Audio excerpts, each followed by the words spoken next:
the editor of a satirical magazine, is due to appear in court in Spain over a tongue-in-cheek article that suggested the riot police deployed to stop the Catalan independence vote had snorted the region's entire supply of cocaine. On the 5th of October, 4 days after the Catalan government's unilateral independence referendum was marred by police violence, El Jueves published a story entitled "The Continuing Presence of Riot Police Exhausts Catalonia's Cocaine Reserves. Colombian cartels have warned they can't keep up with such high demand." The piece include quotes from a mad-up drug dealer, who complained, "I haven't got a gram left, mate. No speed either. They've had it all. And you can't sell this lot any old shit. They're professional junkies." It also said officers billeted on the famous Tweety Pie ferry, a ship featuring a painting of the cartoon character that was used to house the police, were appealing for grateful Spaniards to send them cocaine rather than ham, and reported that Spain's interior minister was worrying that police might turn to MDMA instead. "How are we going to maintain order if some officers are more interested in stroking their own boss?" Martínez Vela sketches a cartoon for El Jueves. Photograph Alvaro Rincón Sans under construction. The article was retweeted almost 15,000 times and even came to the attention of the National Police Force, who tweeted, "We support and defend freedom of expression, but don't you think you've crossed the line? Respect." However, 5 Spanish police unions argue the piece was disrespectful, dangerous and possibly defamatory, and have filed a complaint with prosecutors. Legal proceedings have been initiated, and Guillermo Martínez Vela, the editor of El Jueves, summoned to appear in court on Wednesday in Barcelona to respond to the allegations. Martínez Vela said part of the problem was that the article had been retweeted so much that it had reached those who were not accustomed to El Jueves' strident brand of humor.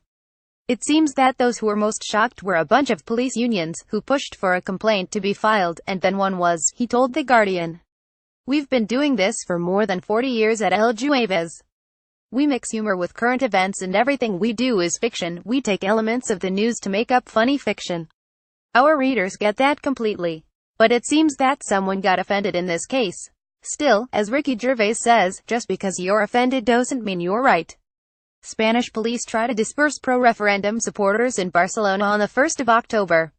Photograph Manu Fernandez at the United Police Union SUP disagrees.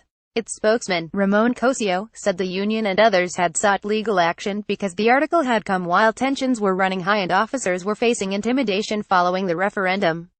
"You've got to remember that just days before El Jueves published the article, police officers in Catalonia were being harassed," said Cosio. "It was a very complicated and dangerous situation, and for someone to trivialize it was just wrong. It was a simple lack of respect. Some of the officers were Catalan and felt they and their children were at risk. If El Jueves had waited a few weeks, it would all have been very different." This is not the magazine's first brush with the courts. 10 years ago, Spanish police were ordered to enter newsagents across the country to remove copies of El Jueves that featured a cartoon of the then heir to the throne having. These things happen from time to time, but right now there's a rather tumultuous political climate, said Martínez Vela, who has edited the magazine for 18 months.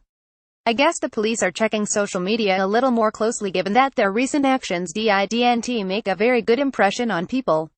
But that's not our fault. We're only doing what we've always done."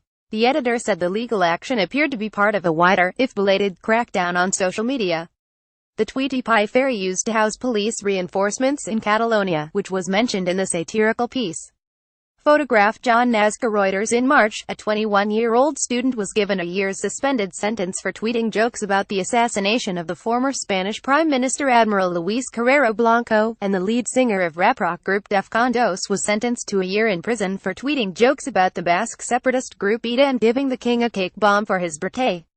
Human rights groups and the UN have criticized the Spanish government's controversial gag law, arguing that it represents a threat to the rights of freedom of assembly and expression. "It's all a bit closing the stable door after the horse has bolted," said Martínez Vela. "You can say whatever you want onto social media, but they're keeping an eye on things." But perhaps more worrying, he added, was the fact that people were now looking to satirists to keep power in check. The bigger problem here is the general press failing to do its job, which is working to hold politicians to account. A lot of time, people say, "You're the best we have." But we don't do serious political criticism. We do jokes and satire. Maybe in times like these, satire is more useful than political criticisms from a media that is very controlled and close to power. Humor gives us a freedom that other media don't have.